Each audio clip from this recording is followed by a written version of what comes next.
नमस्कार दोस्तों, आज फिर मैं तैयार हूँ आपके साथ एक और कहानी शेयर करने के लिए। वो भी रविंद्रनाथ टैगोर जी की है। कहानी का नाम है अनाथ। तो कहानी शुरू करते हैं, लेकिन उससे पहले आपको चैनल सब्सक्राइब करना है, लाइक करना है और कमेंट करना है। आपने ज़रूर कर लिया होगा, थैंक्स अ लॉट। तो मैं कहानी शुरू करूँ। गांव के किसी एक अभागिन के अत्याचारी पति के तिरस्कृत कर्मों की पूरी व्याख्या करने के बाद पड़ोसिन तारामती ने अपनी राय संक्षेप में प्रकट करते हुए कहा, आग लग गया ऐसे पति के मुंह को। सुनकर जयगोपाल बाबू की पत्नी शशिकला को बहुत बुरा लगा और ठेस भी पहुंची। उसने जबान से तो कुछ नहीं कहा, पर अंदर ही अंदर सोचने लगी कि पति जाति के मुख में सिगरेट सिगार की आग के सिवा और किसी तरह की आग लगाना या कल्पना करना कम से कम नारी जाति के लिए कभी किसी भी अवस्था में शोभा नहीं देता।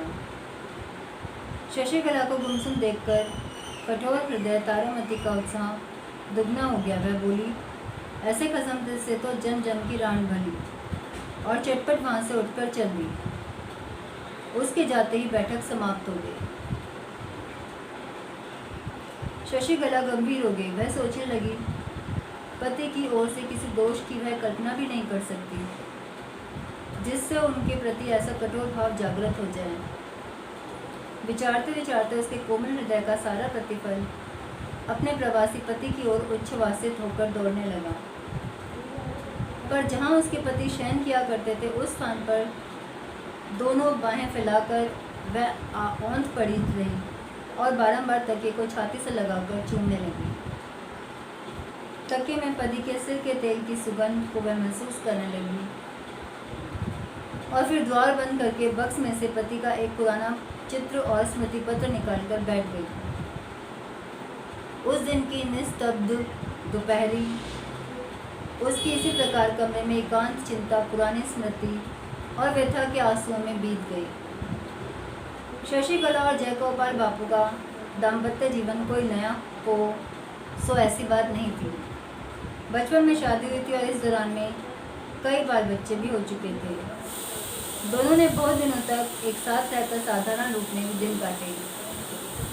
किसी भी ओर से इन दोनों के अपरिमित स्नेह को देखने कभी कोई नहीं आया।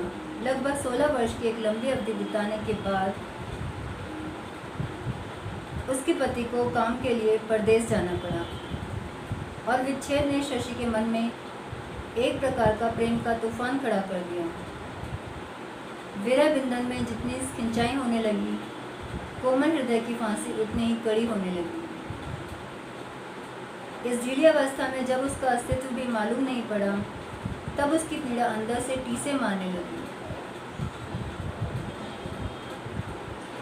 इसी से इतने दिन, इतनी आयु में बच्चों की माँ बनकर शशिकला आज बसंत की दोपहरिया में निर्जन घर में विरह शैया पर पड़ी नववधू का सा सुख स्वप्न देखने लगी।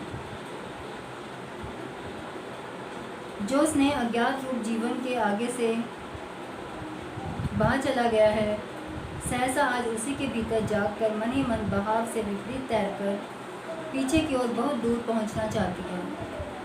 और स्नेह की उन्माद अवस्था, किंतु उस अतीत के स्वर्णिम सुख में पहुंचने का अब उपाय क्या है? फिर स्थान कहाँ है? सोचने लगी, अब की बार जो वह पति को पास पाएगी, तब जीवन की इन शेष घड़ियों को और बसंत की आभा भी निष्फल नहीं होने देगी। कितने ही दिवस, कितनी ही बार उसने छोटी मोटी बातों पर वाद विवाद करके, इतना ही नहीं, इन बातों पर कलह कर करके पति को परेशान कर डाला है। आज अतृप्त मन ने भी एकांत इच्छा से संकल्प किया कि भविष्य में कदापि संघर्ष न करेगी, कभी भी उनकी इच्छा के विरुद्ध नहीं चलेगी, उनकी आज्ञा को पूरी तरह पालन करेगी, सब काम उनकी तबीयत के अनुसार किया करेगी। स्नेह युक्त विनम्र हृदय से अपने पति को बुरा भला व्यवहार सब चुपचाप सह लिया करेगी। कारण पति सर्वस्व है, पति प्रियतम है, पति देवता है। बहुत दिनों तक शशिकला अपने माता पिता की एकमात्र लाडली बेटी रही है। उन दिनों जयगोपाल बाबू वास्तव में मामूली नौकरी किया करते थे, फिर भी भविष्य के लिए उसे किसी प्रकार की चिंता न थी। गांव में जाकर पूर्ण वैभव के साथ रहने के लिए उसके ससुर के पास पर्याप्त मात्रा में चल अचल संपत्ति भी थी। इसी बीच बिल्कुल भी असमय में शशिकला के वृद्ध पिता कालीप्रसन्न के यहाँ पुत्र ने जन्म लिया। सत्य कहने में क्या है, भाई के इस जन्म से शशिकला को बहुत दुख हुआ और जयगोपाल बाबू भी इस नन्हे साले को पाकर विशेष प्रसन्न नहीं हुए। अधिक आयु में बच्चा होने के कारण उस पर माता पिता के लाड प्यार का तो कोई ठिकाना ही न रहा। उस नवजात छोटे दूध पीते निद्रातुर साले ने अपनी अज्ञानता में न जाने कैसे अपने कोमल हाथों की छोटी छोटी मुट्ठियों में जयगोपाल बाबू की सारी आशाएं पीस कर जब चकनाचूर कर दी, तब वह आसाम के किसी छोटे बगीचे में नौकरी करने के लिए चल दिया। सबने कहा सुना कि पास में कहीं छोटा मोटा काम धंधा खोज करके यहीं रहो तो अच्छा है, किंतु चाहे गुस्से के कारण हो या गैरों की नौकरी करने में शीघ्र ही अमीर बनने की धुन, उसने किसी की बात पर ध्यान नहीं दिया। शशि को बच्चों के साथ उसके मायके में छोड़कर वह आसाम चला गया। विवाह के उपरांत इस दंपति ने ये पहला विच्छेद था। पति के चले जाने के बाद शशि को दुधमय भाई पर बड़ा क्रोध आया, जो मन की पीड़ा को स्पष्ट रूप से कह भी नहीं सकता, उसी को क्रोध अधिक आता है। छोटा सा नवजात शिशु माँ के स्तनों को चूमता और आंख मींचकर निश्चिंतता से सोता,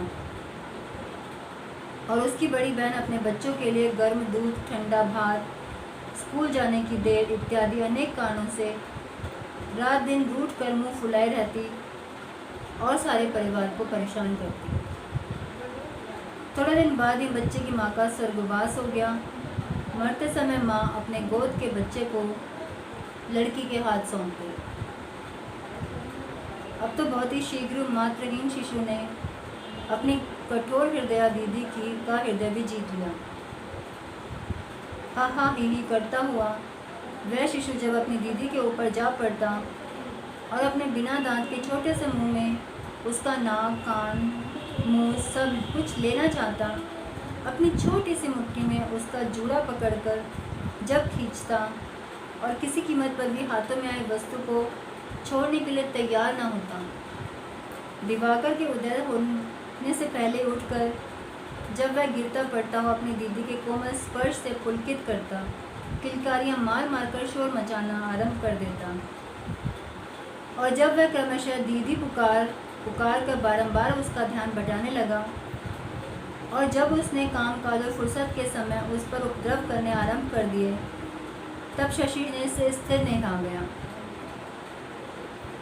उसने उस छोटे से स्वतंत्र प्रेमी अत्याचारी के आगे पूरे तौर पर आत्मसमर्पण कर दिया। बच्चे की माँ नहीं थी, इसी से शायद उस पर उसकी सुरक्षा का अधिक भार आ पड़ा। शशि का नाम नीलमणि, शिशु का नाम नीलमणि रखा गया। जब वह 2 वर्ष का हुआ तब उसके पिता असाध्य रोगी हो गए। बहुत ही शीघ्र चले जाने के लिए जयगोपाल बाबू को लिखा गया। जयगोपाल बाबू जब मुश्किल से उस सूचना को पाकर ससुराल पहुँचे, तब ससुर कालीप्रसन्न मौत की घड़ियाँ गिन रहे थे। मरने के पूर्व कालीप्रसन्न ने अपने एकमात्र नाबालिग पुत्र नीलमणि का सारा भार दामाद जयगोपाल बाबू पर छोड़ दिया और अपने अचल संपत्ति का 1/4 भाग अपनी बेटी शशिकला के नाम भी कर दिया।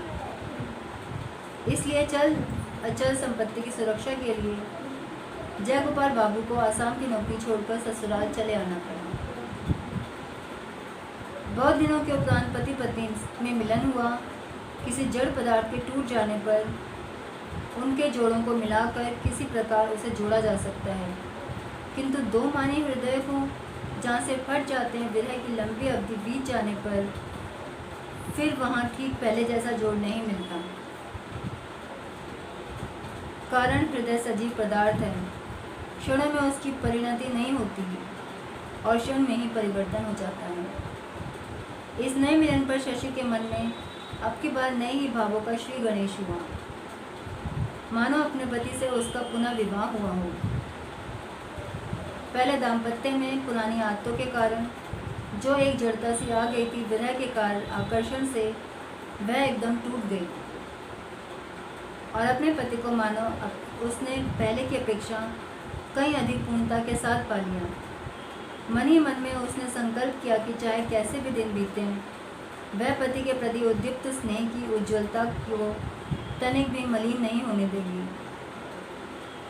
ये स्टोरी आज इतनी ही करते हैं, बाकी स्टोरी हम करेंगे नेक्स्ट पार्ट में। तब तक के लिए नमस्कार।